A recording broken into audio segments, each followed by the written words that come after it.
Partie du pays qui est en alerte ce soir, la côte Est se prépare au pire. Voici les dernières images. À gauche, les plages de Virginie.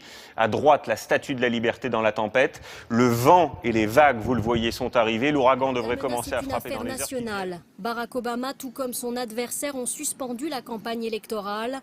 Le candidat a revêtu son costume de président de crise. Il donne des consignes à ses concitoyens.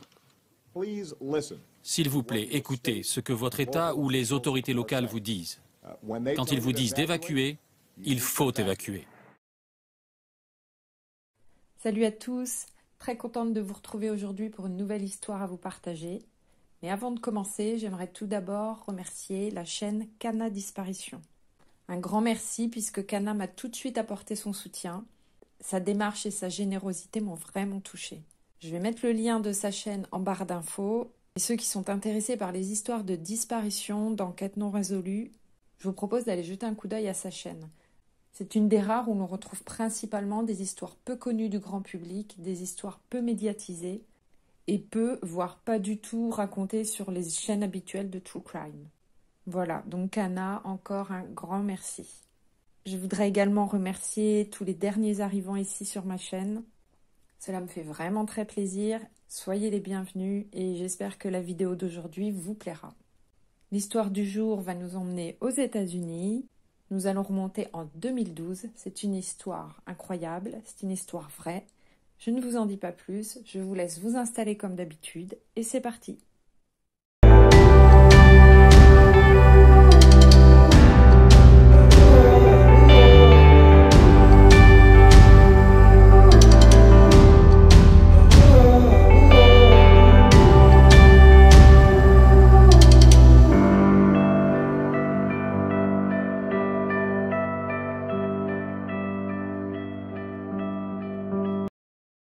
L'histoire d'aujourd'hui se déroule donc aux États-Unis.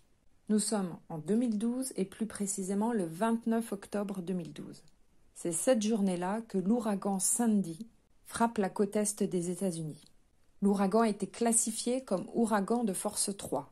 Alors pour ceux qui ne le savent pas, comme pour les séismes, les ouragans sont classés sur une échelle allant de 1 à 5.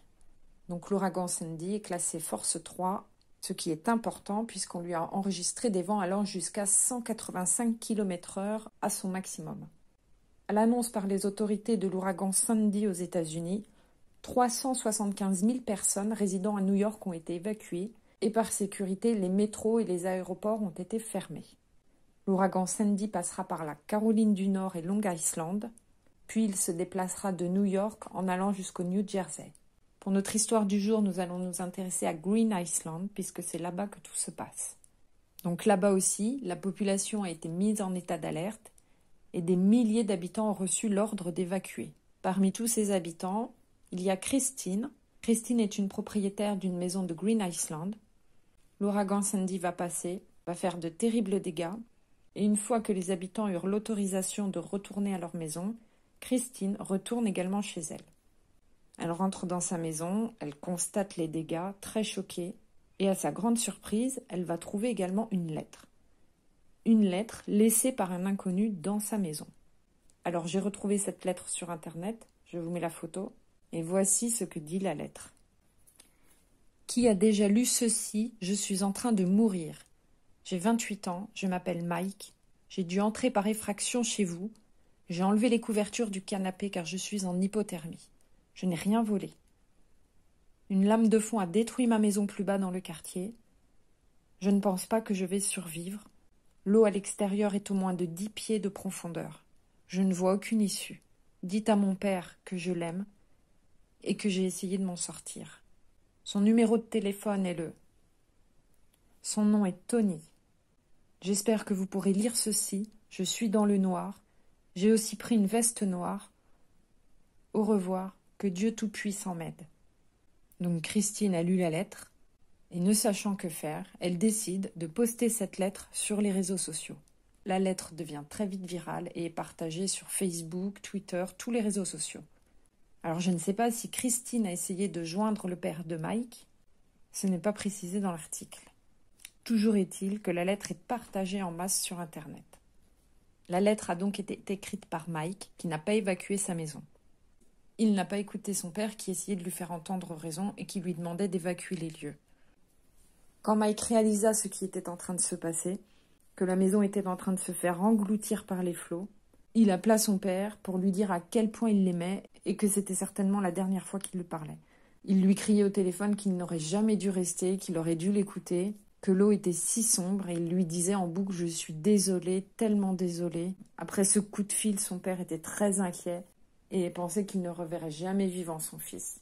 Et donc il restera 8 heures dans l'attente sans nouvelles de Mike.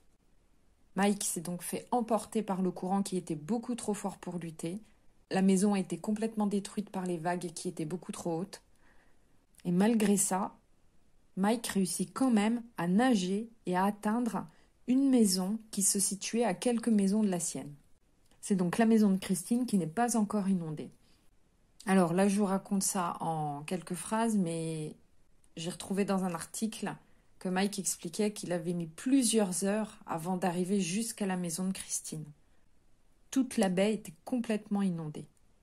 Donc il arrive à s'extirper de l'eau, il arrive à atteindre la maison de Christine, il rentre à l'intérieur et c'est là donc où il est complètement frigorifié, gelé, en hypothermie et certainement choqué. Donc il prend une couverture pour se réchauffer. Donc c'est là que Mike décide d'écrire une lettre, car il est sûr qu'il va mourir. Et il voulait absolument que son père sache qu'il avait fait le maximum pour s'en sortir. Mike va rester 7 heures à attendre dans le noir complet dans la maison de Christine, dans le froid, dans la peur. Il se confiera ensuite dans une interview où il dira que depuis, il avait peur du noir, qu'il était resté tellement longtemps dans une maison vide, avec ses vagues si hautes, si fortes, qu'il ne parvenait plus à respirer. Il doit finalement sa survie à Frank, un homme qu'il a récupéré en jet ski, selon un article. Frank aurait emmené Mike chez lui, lui a donné des vêtements secs, l'a réchauffé car il était en hypothermie. De là, Mike aurait pu appeler un ami qui est venu ensuite le récupérer. Alors vous vous demandez certainement, et la lettre, et l'histoire de cette lettre, pourquoi je vous en ai parlé? Eh bien, après avoir été partagée en masse sur les réseaux sociaux, la lettre va arriver jusqu'à un animateur de radio, Justin Caris. Il va être très touché par l'histoire et il va décider d'appeler le numéro inscrit sur la lettre, donc le numéro de Tony, le père de Mike. Au bout du fil, Tony décroche et explique que son fils est bien sain et sauf avec lui.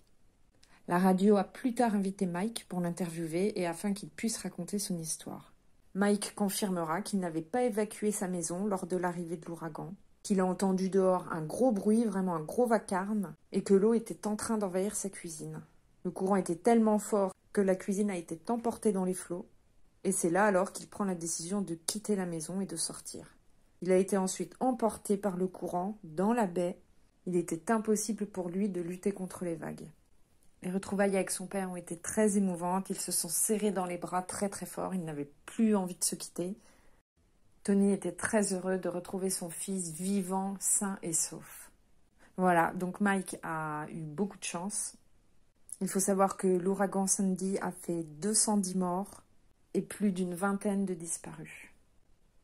Voilà, c'est ici que s'arrête l'histoire du jour. Alors le voisin a décidé de sortir la tronçonneuse juste maintenant. J'espère que ça ne perturbera pas trop la fin de la vidéo. Si c'est le cas, je m'en excuse par avance. J'espère que la vidéo vous aura plu. N'hésitez pas à me dire ce que vous en avez pensé en commentaire et à me mettre un petit pouce bleu pour soutenir mon travail. En tout cas, si les histoires incroyables qui se terminent bien vous intéressent, vous pouvez vous abonner à la chaîne pour ne pas rater les prochaines vidéos.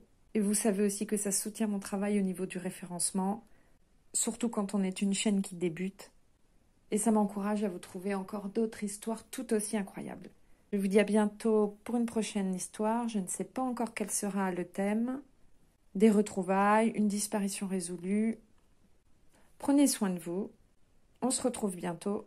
Salut!